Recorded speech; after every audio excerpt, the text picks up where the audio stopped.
rather personally pay to have a new bomb developed or to pay for a group of scientists to find a cure for cancer? Well, your tax dollars are going to both types of projects, but in a very disproportionate way.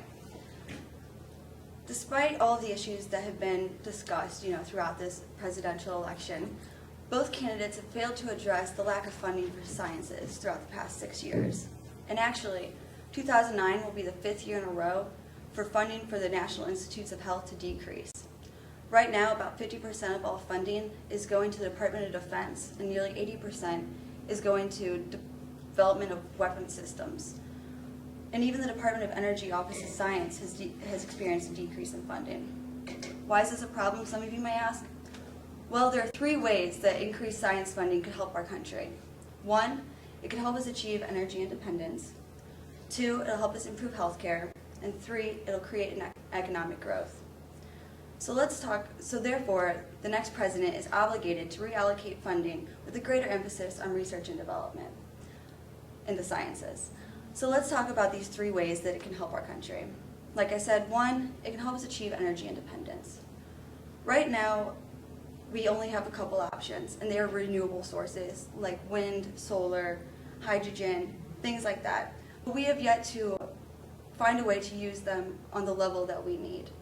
In order to claim energy independence, we need a substantial energy source that can be used to really provide the fuel for our country. That's a pretty big scale.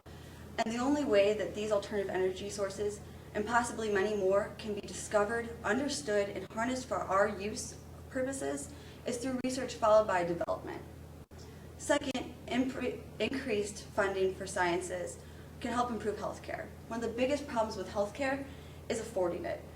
Many Americans cannot afford their prescription medications, and these medications help them remain healthy and possibly keep them alive. Research and development can open the door to cheaper options. These options don't necessarily mean new drugs that are cheaper, but possibly making the drugs that we've already developed more affordable, finding a more affordable way to produce them on the scale that we need so that they can be sold for the consumers to be able to afford. Also, increased research and development can help cure some diseases we have not yet cured. For example, there's still no cure for HIV, Alzheimer's, Huntington's, and more commonly, diabetes, asthma, cancer, and heart disease, which are the leading causes of death in America. These cures can only be found by putting the money into the investigation. Thirdly, our country can benefit from increased research and development in the sciences because it will cause economic growth. Throughout the history of America, economic success has been dependent on innovation, and the innovations drive economic success through helping us lead in global competition and creating jobs. The 1990s, funding for research and development in the sciences was at its highest since the 1960s. During the 1960s, there was so much money going into it because of the Cold War and the space race. So a lot of money was going into the sciences. And look, the second time it was highest was during the 90s, and the economy was so strong. Just when we're cutting funding in sciences for the first time, countries like Russia, China, and Japan are starting to increase their funding in these areas. So we're losing our position as the global leader in science and technology. Also, fewer and fewer students are pursuing a career in science because of this, because there's less options available because of the lack of funding. And while less and less students are going into science, those who do are going abroad to study, do research, and find jobs. How can this be fixed? Well, the next president needs to appoint more scientific advisors. Right now, there are very few scientific advisors. And in China, 8 out of 9 of those involved in the government have a degree in science or engineering. That is not the case here.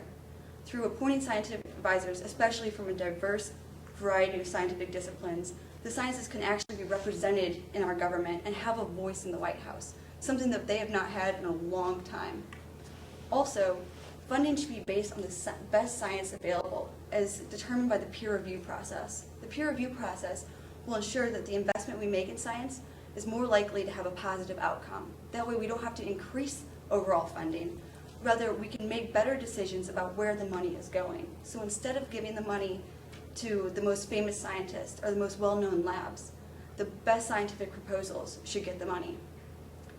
So in conclusion, the disproportionate funding among the departments in our government is denying the physical sciences their chance to catalyze many of the necessary changes needed in our country.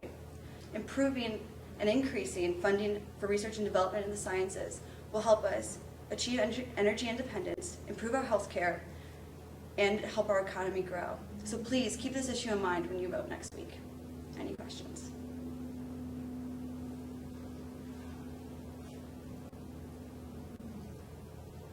No questions? Yes. Oh, is there a particular field of science in which you think that we should really focus on? Well, I said the physical sciences because science can include the weapons development in the military,